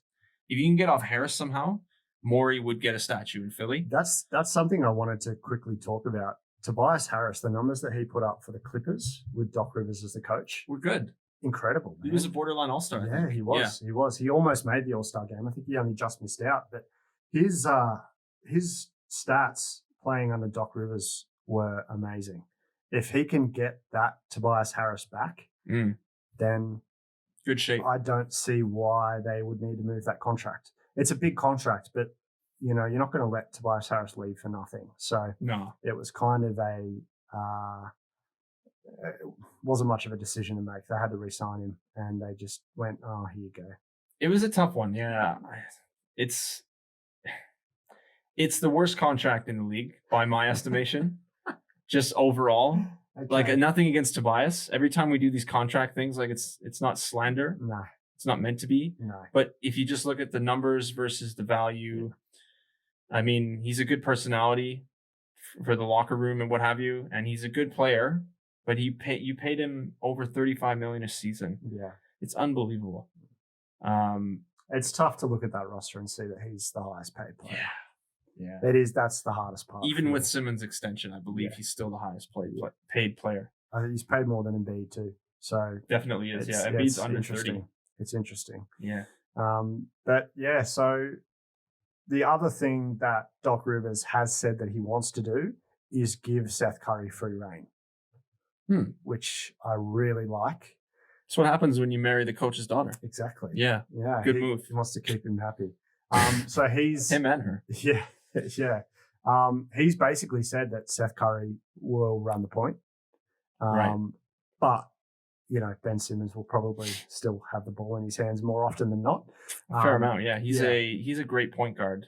Like I don't like the idea of positions as much anymore. You have the ball handlers, you don't. Wings and bigs. Yeah. But Simmons and Curry is a great combo. It is. It plays out a lot better than anything they've had before. Mm-hmm. And I'm interested to see what kind of numbers Seth puts up. He's one of the best 3-point shooters in the league. Comes with the last name. Good blood. Yeah. For some reason, they can all shoot. I have no idea what happened. I know. But they can just all shoot. I'd love to see the science on that. Yeah. I want to know. I want to know what they're putting in the water at the Curry house. But yeah, he is a really good addition, and especially playing the point, I can see him putting up some career numbers playing in Philly. But just playing off of the guys like Simmons and Embiid, if they can get more spacing as well, just for everybody involved, it should be beneficial. I just wanted to bring up Curry. I think he's led the league in 3-point percentage. Yeah, I mean, he's shooting 40 last 2 seasons, 45% from the 3-point line.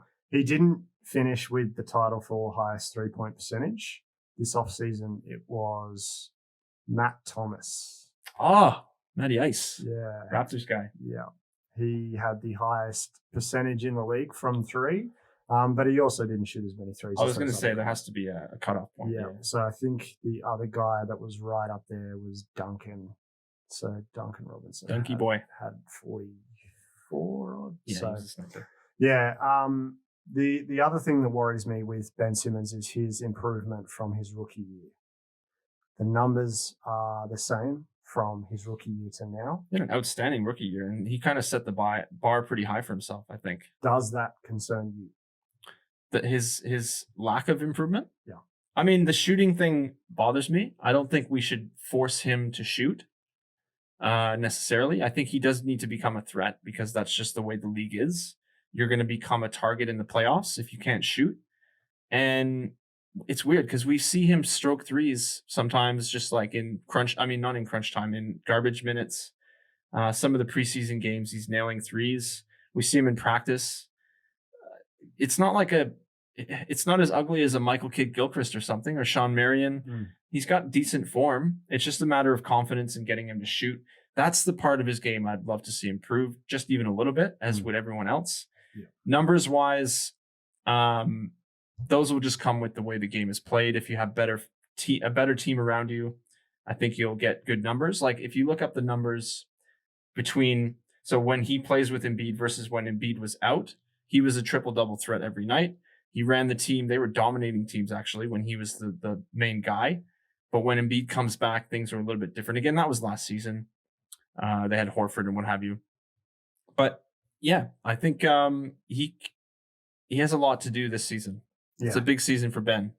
I would like to see him take the challenge on of, actually putting up jump shots. If they don't fall, so be it. So be it. Be a threat. It's that kind of league. You just got to draw guys out of the paint. I think we've seen that with Marcus Smart at Boston.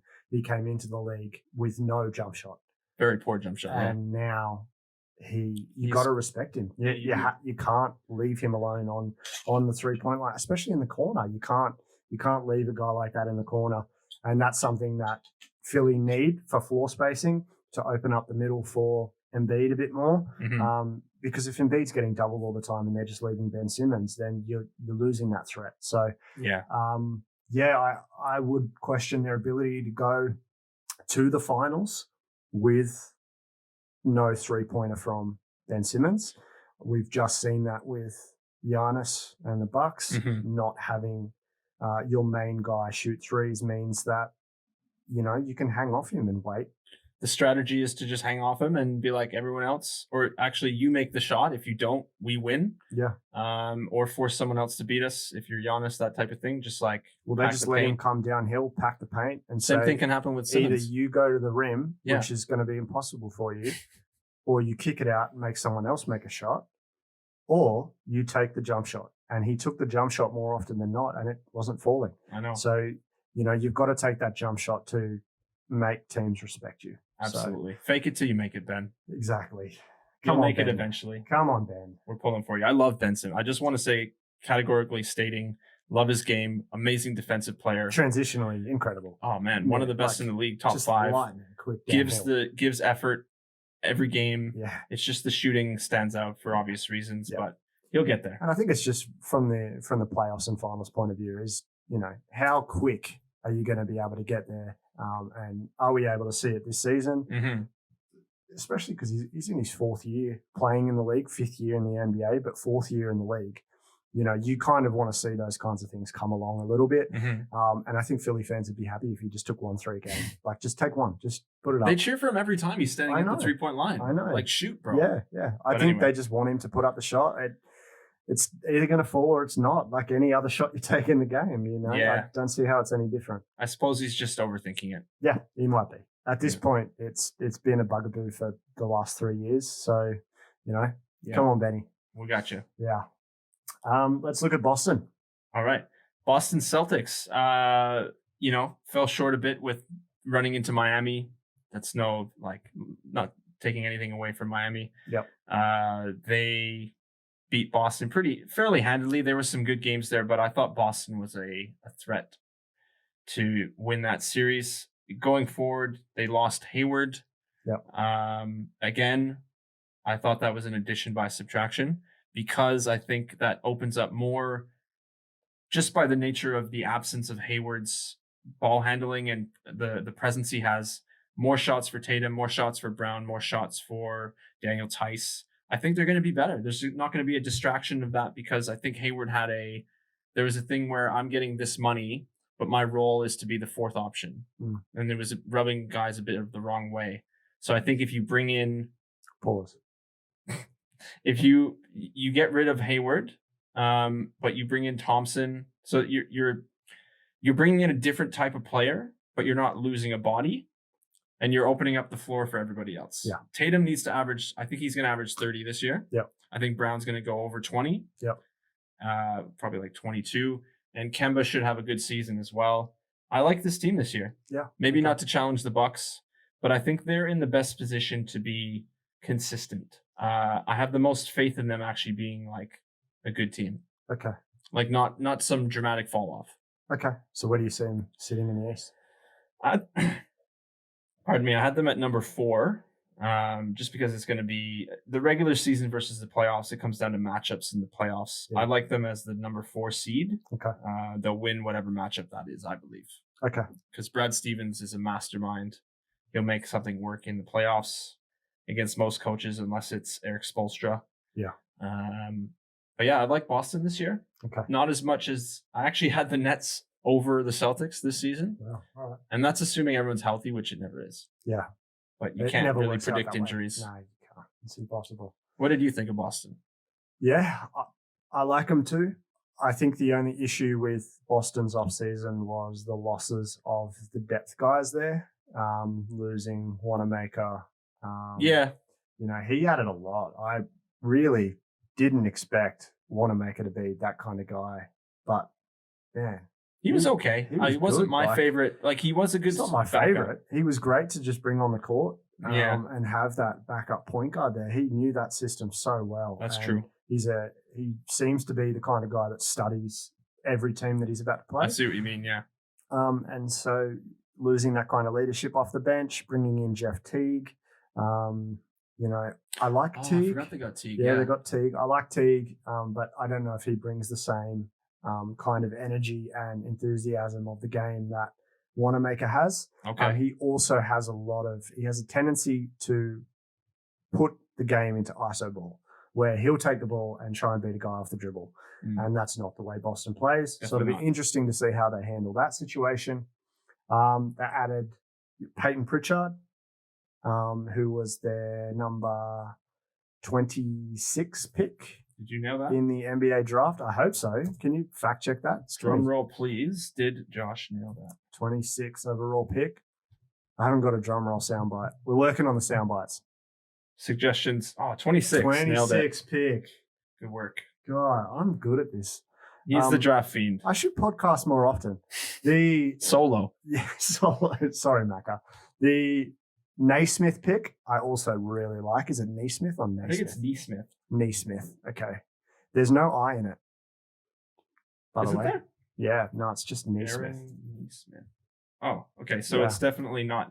So Naismith maybe it's Naismith. Sorry if we've butchered your name, Mr. Naismith. Pardon us, Aaron. Yeah. I think it's Aaron Naismith. Aaron Naismith. He shot 41% from 3, and he was their first pick in this draft. So it'll be interesting to see how those guys fit in and whether they're going to be straight into the roster, the rotation. I can see why they wanted to add a guy that is lights out from 3. Absolutely. They were blown off the park by Duncan and Tyler in the playoffs. Duncan especially. So they needed help at that end of the ball. To keep up. Yeah, well, most teams are loading up with shooters. Jason Tatum ended up taking the ball and being like, I need to match this. I have to match this. And it's really difficult to have that many guys on a roster that can shoot. So I like what they did in the draft as well. And they needed more shooters to just take pressure off Tatum. They needed to add more. So yeah, I liked what they did because they didn't go crazy. They made some solid moves. They picked up Tristan Thompson. I think like Tristan. Yeah, I like him on that team. Yeah. He doesn't work in every scenario. Like, you don't want him to be on the cellar dwelling Cleveland Cavaliers. He's a much better defensive option than Enes Kanter was last season. Way better. Yeah, Kanter came on against the Heat and actually put up some really good numbers when he was on the court. No, defensively. he was pretty good too. Yeah, I just assumed you were going that way. No, his defensive plus minus was pretty good on the court, but I think that's about the only game where he showed that defensive ability. He's got that tendency to be very lazy on the defensive end. So I like the addition of Tristan Thompson, who's, a much better defender than Enes Kanter. And plugging out Tice, he's pretty much a like for like, except he can't shoot. That's right. So that's a good point. I like Thompson too because of his defensive versatility on the perimeter. I remember in the 2016 and 2017, but the playoffs and the finals in particular, he was really good at switching onto the guards and not really giving up. He's not a perfect defensive player for a Steph Curry, but he made it tough. And that's all you can ask out of your bigs. Yeah, for sure. On these quick guards. I love me some Grant Williams. I just wanted to slide that in there. Grant Williams. He's a professional's professional. I think he fits in as a great role player. He's solid. Okay. He's about 6'6", 235. Plays like 3 positions. He can defend, I think, all 5 positions. He's pretty good at. He reminds me a lot of Draymond Green. Yes. He reminds me a lot of Draymond Green. He's like a homeless man's Draymond Green. He is. I think. Yeah. And if that homeless person maybe had a couple dollars in his pocket. Yeah. But yeah, good player. Great draft pick. Yeah. Last year it was. I like Grant Williams. I think he does need a bigger role this year. They're going to need another guy off the bench. Losing Gordon Hayward off the bench, that kind of production can't be matched by any one person. So all of those guys are going to have to. It's all going to build up together. That's what I was saying, where it's addition by subtraction. You're making all these other guys better by giving them the ball more. And also, I forgot to mention Marcus Smart is going to get more opportunities. Say what you want about that. You don't want him to become a focal point of the offense, but he's a great player as well. He was really good against Miami in the playoffs. Against Toronto. What was it? Against Game Toronto. 2? Yeah. Against Toronto, he was crazy. Man, so he lit us up. His playoff performances last year showed that he has that potential there to be able to go off. And if the ball is in his hands more, we could see that, or it could go the other way. So that's the thing. That's the thing with Marcus Smart. He's not the most consistent shooter in the NBA, but yeah, I'm going to say, honestly, semi-hot take. I think Marcus Smart will retire as a Celtic. He's that important to that team, honestly. Wow. He's a does all the little things guy, and if he sprinkles in 20 points, everyone's I can happy. see him getting a big bag from someone in free agency because I don't think that the Celtics could match that, especially with Brown, Tatum. Okay, that's everyone else they have on that roster. You kind of just deflated my take. I'm sorry, but you're right. No, I didn't consider that side. I don't know who would pay him, but I'm sure there's an NBA franchise out there like the Knicks that are happy. The Knicks would pay him. Throw money around. The Knicks would pay him for sure. Yep. Because James Dolan isn't a bright guy. Anyway. Okay. Next team I guess we wanted to talk about was the Pacers. James will pay to have us cancelled. Sorry, James. There you go. Forgive us. Yeah. I love that we're talking to these people that have no idea who we are. Yeah, James Dolan. I mean, if he listens, that's cool. Yeah. I appreciate that. Yeah. Share with your friends, James. Tell everyone about us, James. Tell all your rich friends that we're doing a podcast. We'll talk about the Indiana Pacers a little bit. We'll just go light on them. They didn't do anything. So yeah. There's not much to say. Starting lineup is roughly the same. I thought they were going to end up trading exactly the same. I don't see them changing anything on that starting roster. The only trade I'm sure you're going to mention is Miles Turner. I thought he was gone. I thought he was too. At some point. There's still time. Yeah. But I thought he was gone, probably in a deal with Oladipo. I don't know who's going to, who wants those two necessarily, because Oladipo's a bit of a question mark with his injuries. I think Depot stays. Okay. I think Depot stays, but I do think that Miles Turner has to be moved on that roster to give Sabonis. I love Sabonis. I love him too. You have to. Plus minus, he's top 3. But he's forward. Basketball IQ again. He's incredible. What is it about the blood? Arvydas Sabonis, his father, a legendary European and NBA player. No idea. It's incredible. It's unbelievable. Yeah. He's so crafty, and that's one that OKC probably wish they could have back. He's a really good player. He's a really, really good player. So he's the way forward for the Pacers, and Malcolm Brogdon coming in. Also, that's a really good contract. It's starting to look like a really nice. He blew me addition. away, to be honest. I knew he was a good player. He won Rookie of the Year in a really weak Rookie of the Year season. Yeah. But he's worth the money. Yeah. He's about a $20 million a year guy, and ran the point very well for them. Yep. Obviously, Oladipo was missing. You'd like to see them develop some backcourt chemistry. Yep. See if that works together. I don't see why it can't. I don't see Brogdon's one of the brightest minds in the league, not even basketball wise, but as an activist. It's just a start. He's a workhorse too. Like he's constantly either in the gym doing stuff for the community, in the video room. He works hard at his craft, and you got to respect guys like that. Absolutely, they're tough to find. Brogdon doesn't stop. Yeah, no. Yeah, I can see them kind of finishing in the same spot as last year. I don't have them low end of the playoffs. I can see them 6 to 10. I have them at 7. They didn't really move the needle, but I think they have pieces that are going to improve. I really like Aaron Holiday. I think he's a keeper on that team. He's got a high potential, perhaps to be as good as Jrue, although that's asking a lot out of Aaron Holiday. Okay. But he has the talent. He had some really big games for them last season, and I think they should keep him around. He's really shown flashes. He's been flashing. He hasn't developed that consistency just yet. That's true. He's got those flashes there. He's definitely young. TJ Warren, everyone might have heard about from the bubble. He dropped 53 on Philly. Which TJ are we going to see? Yeah, good question. We'll either see... We're going to see MVP quality TJ. Whoa. 50 points a night. 50 points a night. TJ, Wilt Chamberlain, Warren. Yeah. No, I don't think he'll be...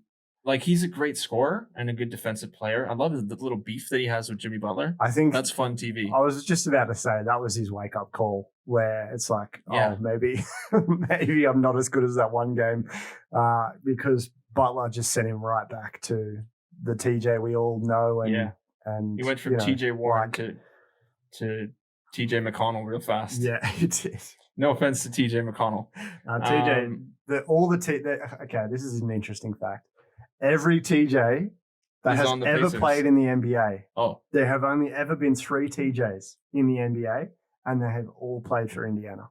Wow. TJ Leaf, TJ McConnell, and TJ Warren. Yeah. Didn't know that they were the only ones. They are the only TJs ever in the Wow. NBA. So there you go. Larry Bird loves a TJ when he Loves sees it. a TJ. Yeah. So any TJs coming out of college, just put your money on them to go to the Pacers. Because, you'll be there. Yeah, they're taking them. It'll be the coaching debut for Nate Bjorken, and I apologize if I am butchering that surname. Former Raptors he assistant. is the Raptors assistant, so I'm interested to see what kind of system he implements, whether he brings in the Nurse system, Nick Nurse's system, or he has his own kind of, with the way the league's going, it's just a lot of off-ball screens, so whether he just brings in the average NBA system now and just follows what everyone else is doing, or has his own. I'm curious because he's a good hire. Yeah, he is a good hire because he, like you just said, he has the Nick Nurse sort of education, if you want to call it that. They're both actually from Iowa, so that gives me reason to believe they both have the same basketball ideals.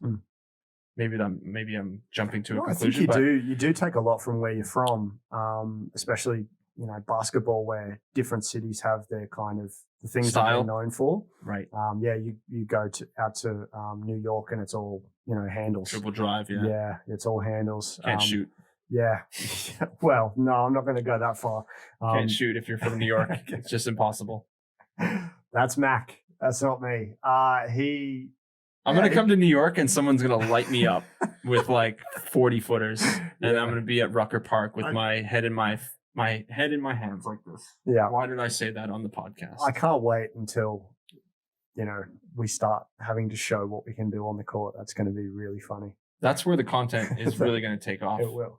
And not in a good way. I'm not, please. Take off into the toilet. Please don't take this as a challenge where not challenging anyone to any kind of basketball. But for real, the Indiana Pacers haven't done anything this offseason aside from change coaches. There's been no real additions. There's been no subtractions. Shoulder shrug type of offseason. It's just rinse and repeat, really. Yeah. Oh, one thing I did want to mention about them. I love what they did. This is a great thing to take note of. Yeah. They signed Nate McMillan, the former head coach, to an extension, and then they fired him. It was like a week later. Within a couple months at most. No, it wasn't even that. They re-signed him just before they played the Heat. I think it was in the offseason, wasn't it? But we're not very good with timelines. Yeah. But they did that. It was hilarious because Nate McMillan got his money, and all the Pacers fans, at least from what I saw on Reddit, they were crying about it because McMillan's a bit of a middle of the road coach. Yeah. Good mind, but he doesn't really move the needle for you. Yeah. And then they just were like, nah, you sucked in the bubble. Get rid of him. Yeah. So that was funny. Yeah. That is really funny. He'll probably get picked up as an assistant because he's a good coach. But that's almost as good as the Raptors. Oh. The year that Casey almost coach of the year. Yeah, almost as bad as that. I mean, LeBron owns you. Yeah. Okay. Sorry. There's the door. See you later. There's the door. That was a rough one. That was real rough. But yeah, that's it is pretty funny. And then they had to pay him what they owed him, whatever for the money was. So that's Indiana Pacers management at its best. Former players managing basketball teams as usual. It's going really well. Well, actually, just to push back on that point. Okay. Did you know Larry Bird is the only, I would say, NBA human that's won the NBA's MVP award, the Coach of the Year award, and the Executive of the Year award. Oh, wow. Larry Legend. Wow. Beast. Okay. He's not the GM. He's the president of basketball operations. Yeah. He runs stuff essentially, but the GM I think is Kevin Pritchard. Don't understand. Oh, there you go. He's an assistant with the Atlanta Hawks now. Nate McMillan, that is. Yeah. Nate McMillan is an assistant coach with the Atlanta Hawks. Thank you for clearing that up. I just sidetracked you just brought that up, and no one can see your screen, Macca, except me. But yeah, he is a good pickup for Atlanta because he is not a bad coach. So it's a good pickup. But yeah, there's a lot of worse coaches in the league than definitely Nate McMillan. So suffice to say, Pacers had a shoulder shrug offseason. Yeah, it's just rinse and repeat. They're just going to run it back. Whether they trade a couple of pieces, a little bit into the season, I think Miles Turner's a good commodity to have. Mm-hmm. And they have to kind of clear out that middle for Sabonis. They have to let Sabonis have more space. I agree. You hand Sabonis the keys and you're just like, run it. I think, coming from Toronto where the big guy's the central piece there, he's got to have to, take some of that with him. So I'll be interested to see what kind of numbers Sabonis is putting up this year because he could really take off. Yeah, I could see him as a 2010 at least. If he's given the opportunities, if Turner gets shipped somewhere else. Yep. But I'd like to wrap up on the Pacers. Yeah, we'll move on to. I've had enough of the Pacers. No worries. We'll move on to the. We can talk about the Atlanta Hawks. Okay. Hit me.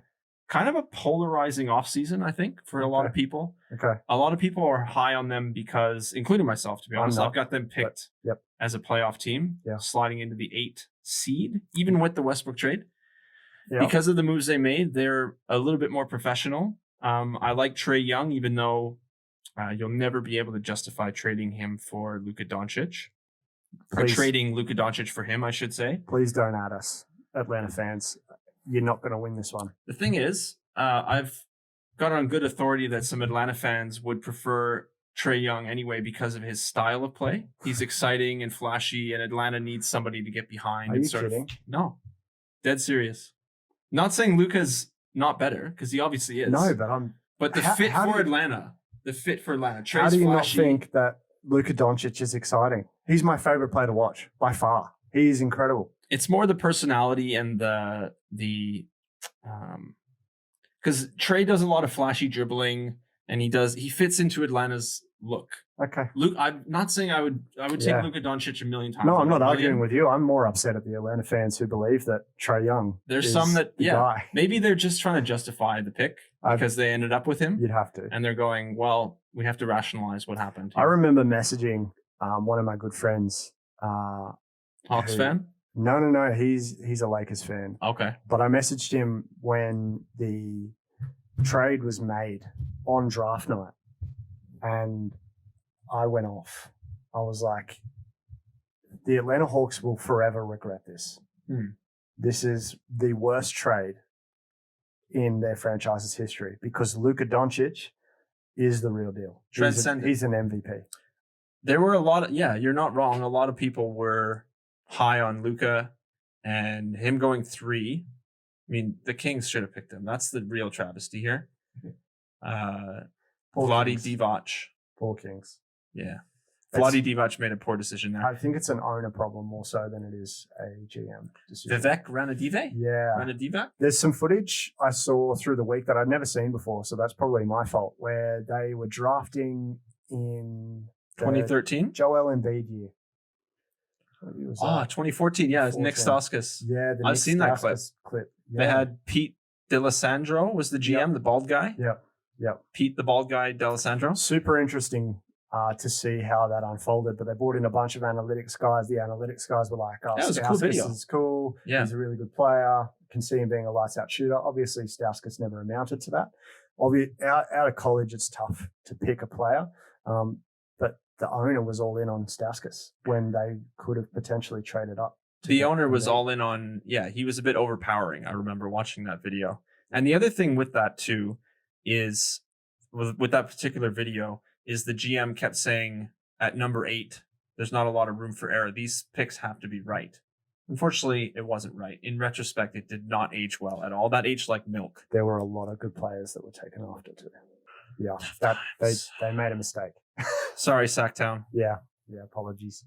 But yeah, you got anything else on the Hawks? Sorry, we got way sidetracked. Sidetracked because Luke is a much better player. Continue. Yes. I still like Trae Young. He shoots the lights out. He's a wizard with the basketball. He's fun to watch. Yeah, I'm not saying he's going to be, leading the Hawks to a championship, but I like that they added Rondo for professionalism, although I do not know if their contrasting style of play and leadership will clash. It does worry me. Trae's a bit free and easy, whereas Rondo's a little bit of a control freak. And he's a vet. So exactly. It kind of has to be his way. There's a pretty fair age difference, I'm sure. Yeah. But yeah. And I think Rondo has quite an ego as well. That's going to be an interesting backcourt dynamic. They also added Gallinari at a hefty price. I don't see them being on the court at the same time much. True. If at all this season. Behind the scenes, I'd like to see how that works out for them. If Rondo can bolster Trae Young's sort of basketball IQ. I think we'll understand or know pretty quickly what the plan is there. We'll see this preseason. It's coming up. It's only in a couple of days that we get to see preseason. Yeah, that's right. It's it'll be interesting to see how they manage all of those guys now. And I said that in episode 1 that I don't like what Atlanta did. I think it was very meh. They have a better roster now, but have they done anything to improve their win percentage? I think they have. I think they'll win 10 more games at least. Okay. I don't. What's their record last year? Probably I can see them not making the playoffs. I can see them falling into the play-in games spot, so probably around 9 or 10. Okay. I think it's, down at that point in the Eastern Conference, all of those teams are kind of at the same point. So what, you've got that really set bottom tier and you've got a set top tier, but then in the middle, it's just mediocrity. That's true. So I'd worry that the Hawks have added a lot of pieces just to fall into the same spot next year. Okay. I see what you're saying. A lot of things have to go well for them to make the playoffs. I will admit that, but they're my hot take to make the playoffs. Yeah. I can see you got them at 8. Yeah. Number 8. I like John Collins, although I've heard he might get traded. There's rumors There's about a lot of rumors about them trading their starters. That concerns me too. John Collins, Clint Capella. Imagine just a whole 5. Trade a whole 5. Yeah. See ya. We don't like this starting 5 anymore. No, let's hit refresh. Hard reset. Yeah. I can see them moving Collins. Although I do like Capella on this team. He worked really well in Houston. I'm not saying James Harden didn't make him all that money, but I think Capella benefited from being in that system. We'll see how it works out in Atlanta because he hasn't played a game there. He hasn't, which is interesting. It's been a while since he played. Yeah. One last thing, I do like their young core. I think Cam Reddish might be the odd person out just based on his rookie season, which was not good. I hope he gets better. I liked him in Duke. I thought he was a good player. Well, he was one of the top 10 recruits coming out of high school. And then he went to Duke and they were the front and center team because of Zion and RJ Barrett to some extent. I think it was really difficult coming from that going from high school to Duke where they were, back page above NBA teams because of Zion.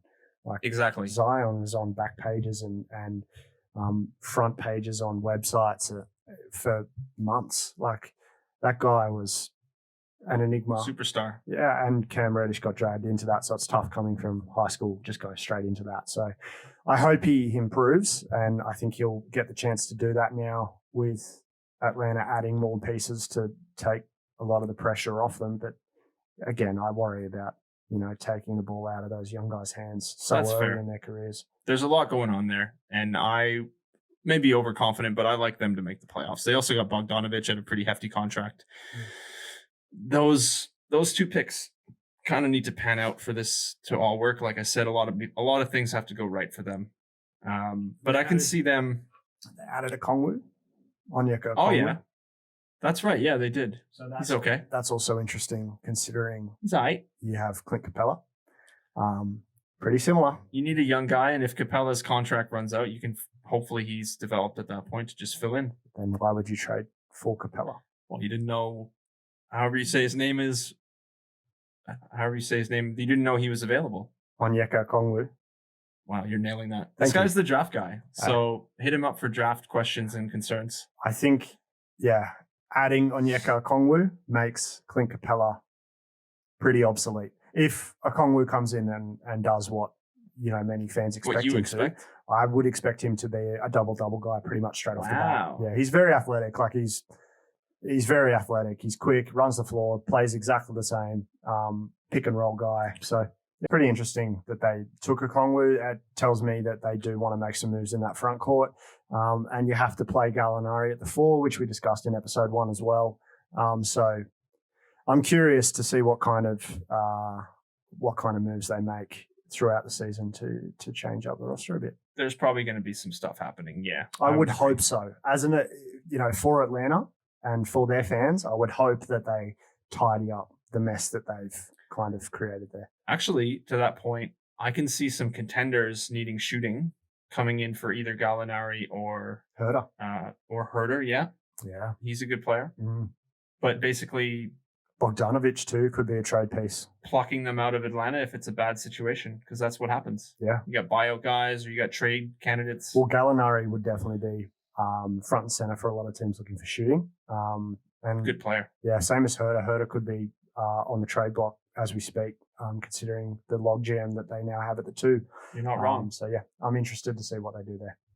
The Wizards, Washington Wizards. They now have a different backcourt. We kind of talked about the move they made, trading John Wall, bringing in Russell Westbrook, partnering with Bradley Beal. They made some really good moves in the draft. Rui Hachimura, I expect to take a big jump this season. Really good from mid-range. If you can get that mid-range game out to the 3 consistently, he could be one of the best shooting fours in the NBA. They also paid Davis Bertans, who is the best shooting four in the NBA. So, yeah, look, it looks good for the Wizards at the moment. It does look pretty good. I thought, just to start off the top here, I thought the Wall and the Beal backcourt was a bit played out. They had a few years of playoff. They had, first round wins and then second round exits every time. Playoff mediocrity. Playoff mediocrity, exactly. Yeah. So they had to make a move. I think that's why they did it. Yeah. We discussed earlier how Wall's coming off an injury. There's some uncertainty there. You have a little bit more certainty with Westbrook, even if you don't like the fit between the two, Russell Westbrook and Bradley Beal. But nonetheless, they switched it up. I actually find this roster, like the trade, is a bit refreshing. There's just something exciting about the team. Seeing Westbrook in Washington, he'll probably make the All-Star game just because the East backcourt's not amazing. Does he get back into MVP talk? Ooh, I don't think so. Yeah, okay. I think he's past that part of his career. I think so too. Because you've got Beal there. I'd be more. I feel like it's more likely you'll see Beal in MVP talks than Westbrook at this stage. Yeah, right. Bit of a hot take. That is a hot take. Okay. I really like Beal. Beal's probably one of my 10 favorite players to watch. He's just such a sniper. I really like Bradley Beal too. Game. I'm interested to see how he plays on the catch and shoot side of things. Now that the ball won't be in his hands as much. Different type of floor leader. Yeah. will he be able to adapt to having a guy as demanding as Westbrook on the roster? It's interesting. I'm curious. I actually wouldn't mind watching. That's what I'm saying. Yeah, a lot it's a of fun team. Washington games this year. I really enjoyed watching Russell Westbrook on OKC when there was no KD there. He was really entertaining. Just the Westbrook show. Yeah, he was super season. Entertaining. I watched the game where he picked up that 20-point triple-double. 2020? Yeah, that was insane. Pretty crazy, yeah. He's an interesting addition to the roster. I have him starting with Bradley Beal in the backcourt. I think that's obvious. The next three positions are kind of up in the air at the moment. I'm not sure what kind of roster they're going to roll out. I had Denny Avdia starting with Rui Hachimura. Wow. And then, a lot of faith in Denny straight away. Yeah, I don't know who else they put there. They got Isak Bonga there. Maybe Bertans? Well, would you play Bertans with Hachimura? So, if you want floor spacing, you would, but I see what you mean. He came off the bench last year a lot of the season, and he did really well in that role, just coming on and being like, shoot. Yeah, exactly. Just take shots. Green light, ultra green light. Yeah. There was a game actually worth watching. Go to the highlights of him playing the Hornets last season. Mm. I think he dropped like 30 or 40. Anyway, he had like 9 threes. Yeah. And he was just lights out. And he was shooting from Curry range, Lillard range even. He's an incredible player. He really is. He's a really good shooter. It's fun to watch because he's quick. He's got some dunks on his resume, actually. Right. With San Antonio, had a nice putback in the playoffs. But nonetheless, exciting team to watch. I think they start Bertans because they paid him and because he's a good fit in the starting lineup. You need Westbrook to have space. Yeah. Beal, Bertans, and that's all the shooting they have. But that's a good little shooting tandem to put with Westbrook. The other guy that's interchangeable there is Robin Lopez. They had Mo Wagner play a fair bit last year, and he wasn't too bad. He was actually... Yeah, he's okay. I'm curious to see what they do with the other starting spots, but yeah, it's interchangeable across a number of players. If you want more defense, you go with Bonga. If you want more offense, you go with Bertans. If you want a good all-round game, then you pick Denny. Good versatility on the roster there. Simplifying it, but yeah, there's options. My hot take is we should let the Latvian laser play 40 minutes a game and just unleash threes. A bit like Duncan? More. Triple Duncan. Wow. Just give him more green light than anyone has the right to have. Wow. I just love watching him shoot. It's a fun game to watch. It's crazy to see him just start. Like, as soon as the first one goes in, you're like, oh, we are in for a long night. But he catches it from anywhere, and he's like, it's going up. This is a shot now. Yeah. You go rebound. I'm shooting. Yeah. It's kind of how it goes. Yeah. I like that kind of attitude too. That's my attitude. Nowhere near as many threes. Yeah. Just shoot the ball. If you've got the space, just shoot it. Even if you don't, just shoot it. Our Comeback Kings team would attest to that type of mentality happening. They really don't like it. They really don't like it. Yeah, to each their own. Yeah. One other thing about the Wizards, random fact, Ish Smith has played for the most teams of anybody in NBA history. Wow. 11 teams. Crazy. That's a lot. Yeah, Ish. I think about it sometimes, like a player of his talent level, like it would obviously school any average person at the playground, but a player of his level to stick around in the NBA, but to have the fortitude to basically say, I may not end up staying anywhere. So you have to be very transient and you have to move around and be comfortable with how you play and adaptable. I think that's really admirable. It's been the story for a lot of the game's top point guards, especially in the last couple of years. Like Chris Paul is now on his third team in 3 years. A lot of cities he's visited. And 4 and 4. Mm-hmm. Yeah, I think it was only 1 year in Houston. He had 2 in Houston. 2 in Houston. Okay. But still, he didn't really get settled in there. Yeah, so 4 and 5. But yeah, that's a lot of teams to be bouncing around. Yeah, exactly. You've got Russell Westbrook, 3rd in 3. Yeah. Now, it's interesting to me that these point guards get moved around so freely. Rajon Rondo has played on countless teams now, and he's moving to another one. Yep. So I think that guard position is just so valuable across the league that it's almost, they're just assets at this point where it's like, oh, I need to, if I move this piece, then I can get these pieces kind of thing. Yeah. But yeah, Ish Smith's just one of those guys that you kind of, what you're getting with Ish Smith. You just plug him in and off he goes. That's right. And You he's don't have to lightning worry quick, about him. man. Ish Smith he's lightning quick. You don't have to worry about him. Yeah. Yep. That's exactly right. The only note that I had on the Wizards, the only issue that I have with their roster is no real center. They've got guys that do different things. Robin Lopez being a rebound guy. They've got Thomas Bryant, who you don't know what you're going to get with him night in, night out. He could put up 20 and 10. He could put up 5 and 3. Like, he needs more consistency on both sides of the ball. He's kind of an interesting sort of player. I like him. I don't think he has any sort of star potential or Probably not any potential beyond, what he's delivered so far. But he's only young, and sometimes centers just take a huge leap. He's very young. He's 23. Yep. He averaged 13 and 7 last season on 58% field goal percentage. What did he shoot from 3? He shot 40%. There you go. He hit a 40 ball. There you go. So, I think he's very serviceable as a backup on the right team. Yeah. But I agree. You don't really know what you're getting from him necessarily. And he's still young. So I think actually signing Robin Lopez was a good move for that team. Yeah, he helps the rebounds. He helps on the boards more so than Thomas Bryant, and he's more imposing than Thomas Bryant. Thomas Bryant's only 6'10", 6'9". So having a guy like that on the roster is an upgrade. But long term, they need a center who is. Well, either you go. They need someone established. Yeah, either you go someone like Rudy Gobert in off-season, if you want to go that route, or you look the other way and you try and find someone who can stretch the floor at the 5, especially with a guy like Westbrook on the roster who can't stretch the floor. Then you need more players inside, more players outside, sorry. You're right. So it opens up the middle for Westbrook. What about Nick Vucevic on that team? Oh, I like that. Yeah. He's in my notes. And that's actually not a bad one. I like that. Yeah. Do you want to touch on anyone else in the East, or are we good? No, I think we're good. They're only the teams that we kind of wanted to focus on today. That's not to say that there's not going to be teams in the East that will come out and probably surprise us. I mean, I'm a Heat fan, so I didn't want to go into the Heat. Mac. Raptors fan. Yeah. Same thing. Yeah, so there'll be a lot of Miami Heat and Toronto Raptors talk throughout the year, so we didn't want to overload it in the second episode of the podcast.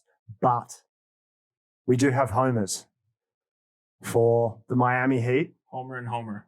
For the Miami Heat and the Toronto Raptors. Yep. My homer, my big pick. Let me just put my hat on. What's happening here? What is this? Oh, okay. Yeah. Welcome to Homer Corner. Yeah, this is Homer takes. This is where we drop the hottest of takes. The hottest of takes. Miami Heat hot. I am a big Miami Heat fan. I have loved everything that they have done this offseason. Keeping the roster the same was super important to me. My prediction is that the Miami Heat will be the number 1 team in the East. Yep. The number 1 team in the East, have a better record than the Milwaukee Bucks. Okay. And Duncan Robinson will average more than 20 points per game. Whoa. Yeah. Sweating. So, they're my big takes for the Miami Heat this year. I've got a headache. That's a hot take. Yeah. Duncan Robinson over 20? Yeah. Not 20 on the dot? No, over 20. How high? How much over 20? I can see it being anywhere between 22 and 26. Holy cow. Yeah. I can see how far his game has developed since he came into the league. I can't imagine what kind of green light he's going to have from Spoelstra this season. Man. And especially now that everyone knows what he can do. If they're crowding him at the line, he showed in the playoffs that he now has the ability to drive. And he didn't have that for majority of the season. In the playoffs, his averages went up. So I can only see them trending that way and continuing to go that way. So I can see Duncan being, one of the best players in the league this year. I'm serious. I know you're laughing. You think it's hilarious, but honestly, Duncan is an incredible NBA player. He really is. Top 10? Top 10. Wow. Yeah. That's what you call Homer Corner. Yeah. That's Homer Corner. So, all right. So Hang you on, did just yours. Let me go back to being A regular a human regular, being. normal podcaster. Yeah. So that means I have to jump in here. Oh, you got the switch up. Oh, Have to switch up. look at that. And the silver logo too. I like it. It's beautiful. I like it. All right. hit me. Raptors fans checking in. Anybody who's out there as a Raptors fan, obviously really disappointing ending to the season last in the bubble in the playoffs. Norman Powell got blocked by Marcus Smart. I wasn't loving that. Yeah. But kudos to Marcus for making the play. Big play. Yeah. This season, OG Anunoby is winning MVP. No, I'm just kidding. That's not happening. I've got OG Anunoby actually. I was about to blow up. That you laughed so hard at the Miami homers. OG Anunoby is definitely winning MVP before Duncan Robinson is a top 10 player in the league. Let's be real here. Neither is happening, but so my actual hot take as a homer is that OG Anunoby is going to average close to 20 points because he's taking Ibaka shots. And my boy Matty Ice, Matt Thomas, Mr. 99, JJ Reddit, he's going to be sniping this year. Okay. It's going to be beautiful. To what extent? He'll lead the league in shooting threes again, percentage-wise. Right. And okay. Fred VanVleet is going to justify the contract. I think he's going over 20 as well. I think he already has. This is... No, fair enough. Yeah. But I think he'll go above and beyond because $85 million, a lot of people might have questioned that. Okay. Maybe not everybody. I like the contract. I know you like Freddie. Yeah, I like Freddie. I feel like the sentiment out there is the Raptors are due to drop off a little bit because they lost Gasol and Ibaka, which is fair. I love Aaron Baines as a pickup, but OG Anunoby is averaging 20 this year. Book it. Wow. Homer Corner over. Wow. Okay. There's a lot to unpack with those hot takes. I know. You might need to regain your balance. I need to really think about what you just said. Which part?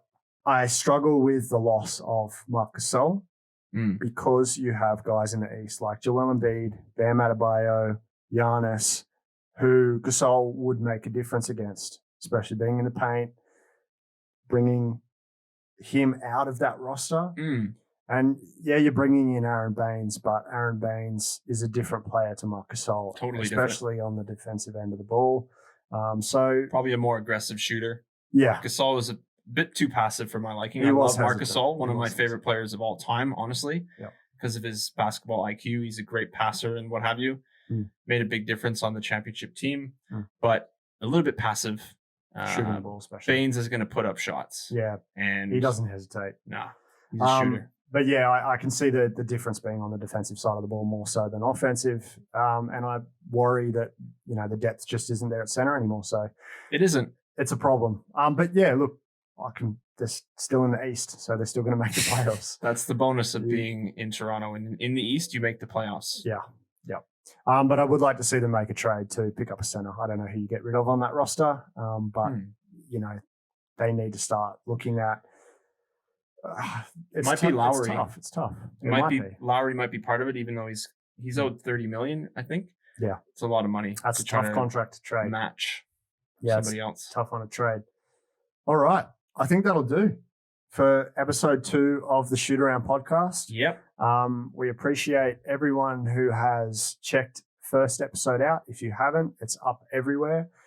Especially Spotify, YouTube, if you wanted to check it out on there. Google Podcasts. It is on Google Podcasts. Pocket Casts. It is on Pocket Cast. You're right. Very good Android. I think iOS app as well. Yeah, okay. But it's on Apple Podcasts as well, I believe. Is it not? I don't know if it's been approved for that yet. Oh. Yeah, I had to go through all the channels to get that one to work. But I might hit up Apple, see what's going on. I'll hit up Tim Cook. It's all good. Just asking. Yeah. So thank you for tuning into episode 2. Make sure you catch us next week for episode 3. Thanks, guys. We're out. See ya.